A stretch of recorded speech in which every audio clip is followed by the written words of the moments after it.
حضرت ملکل موت اسرائیل علیہ السلام نا حضرت ابراہیم علیہ السلام کی روح قبض کرنے کے لیے حاضر ہوئے تو کہا جناب چلیے آپ کی روح لینے آیا ہوں۔ تو حضرت ابراہیم علیہ السلام فرمانے لگے اسرائیل، یہ قاضی ثناء اللہ صاحب پانی پتی رحمت اللہ علیہ نے اس کو تفسیر مظہری میں لکھا ہے۔ حضرت ابراہیم خلیل اللہ علیہ السلام فرمانے لگے اسرائیل، کیا کوئی خلیل بھی اپنے خلیل کی روح قبض کرتا ہے؟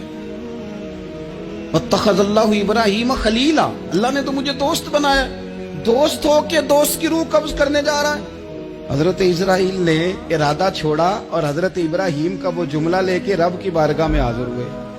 عرض کی مالک جناب ابراہیم علیہ السلام نے فرمایا ہے کہ اللہ کی بارگاہ میں عرض کرو کہ مالک کیا کوئی خلیل بھی اپنے خلیل کی روح قبض کرتا ہے؟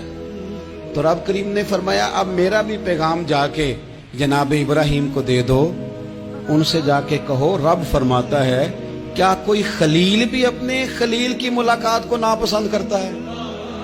آپ کو تو ملنے کو بلا رہے ہیں، موت تو ایک پل ہے، یہاں سے گزریں گے تو جا کے محبوب سے ملیں گے، تو کیا کوئی خلیل بھی ناپسند کرتا ہے کہ وہ اپنے خلیل سے ملاقات نہ کرے؟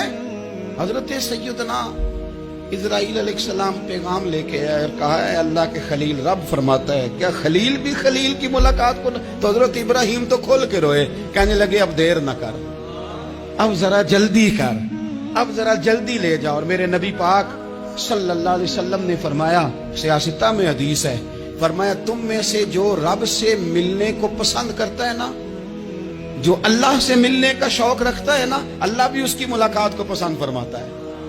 تم میں سے جو رب سے ملنے کا شوق رکھتا ہے